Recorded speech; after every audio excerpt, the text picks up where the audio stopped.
What is up, guys? It's Jawad, aka Copper Orb. I guess that's what we're gonna be rolling with. I didn't really have any ideas. A lot of people on YouTube are very creative with their names, and I just used my gamer tag. It was the first thing I could think of, really. But for those who don't know me, I am the host of the Scoreboard podcast with my friends and my co-hosts. And this is just gonna be, chill YouTube channel, talk some basketball, shorter videos, obviously, than podcasts. Those go pretty long, and just maybe some other stuff down the line. We can start doing some IRL stuff, whatever it goes down to. This is something I've been wanting to do for a little while now. Just some other, hopefully I can get used to the mic, but just some other content on YouTube as well. Hopefully, just get this started. It looks really fun. We'll see where this goes. Hopefully can meet some people, talk some basketball, do some other stuff. And I was planning on doing it this week at the office where we record our podcast. But where we're at today, I think it was a great opportunity for me to start. For those who don't know, those who don't watch the show yet, I'm a huge Mavs fan. So Kyrie Irving gets traded to the Dallas Mavericks today, which I was in shock. I recorded a podcast episode a few days ago with my co-host, and we were talking free agency, not free agency, trade deadline, trade deadlines coming up. So we're just talking some players, some teams, what could happen, movement around the league, as every content creator does around this time. And I said, for obviously, we're gonna talk about the Mavericks. I'm a Mavs fan. My co-host is a Mavs fan, one of them. So I said, most realistic is Zach LaVine. They look like they're going to be starting a rebuild soon, and that's who I was going for in terms of just realisticness. And but I said, my ideal candidate would be Pascal, right? We would probably end up giving a lot, but I think we would get in return a lot. But instead, the Mavs go and get Kyrie. Whew. When the news broke, man, I was in shock, right? I was like, I don't even know what to do. I was like, this was not even in the realm of possibility for me. When I thought it was gonna happen, I thought it was gonna be Zach LaVine, Pascal, one of those players. But Kyrie Irving, one of, if not the, most talented players available at the deadline.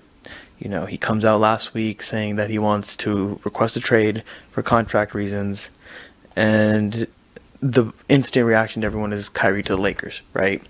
Kyrie to the Lakers makes the most sense. That's probably where he's going to go in free agency, which is one of the biggest things I'm worried about, right? I'm not too worried about what they're going to be doing on the court. I think when you're great, talented players like this, especially we've seen Kyrie work with a lot of other dominant ball handlers, right? We've seen him with James Harden. We've seen him with LeBron James. We've seen him with these great ball handler players. And I don't see any reason on the court why it wouldn't work. My biggest concern is going to be whatever happens off the court. Off the court, we don't know if he's going to stay. Everyone knows he wants the reunion with LeBron. And it's just a tough situation the Mavs have put themselves in. Because if you traded a protected first round pick down the line, which is something else that I think they shouldn't have done. If you traded a protected first rounder and then some players, that's a little bit of a different story. You have some wiggle room, because who knows? 2029 is down the line, 6 years from now, and we don't know what the Mavs is going to look like in 6 years, if we're being honest with ourselves. Right? Kyrie is most likely not going to be playing basketball at that time. Right? He's turning 31 in a few months, and so this is a very high risk, high reward situation, because you put yourselves in a hole by also giving up, in my opinion, the second or third most valuable pieces in Spencer Dinwiddie and then Dorian Finney-Smith, along with Christian Wood. After Luka, I think the Mavs, those are the most valuable pieces on the team. And it's just a tough situation to be in. Because when I was on the podcast, I was just saying, I was like, man, Spencer has slowly become my favorite Maverick on the team, and now he's gone. So it's a little sad thing to see. But just breaking down the trade, it's a little difficult to figure out where the Mavs stand. All right, the odds are boosted. They're, I believe, the fourth in odds to win the championship now, which is tough. This high expectations out of a team we haven't even seen play yet. Fourth best team in the league. But there's so many issues still besides Kyrie and Luka, right? We we gave up the best defensive player on the team.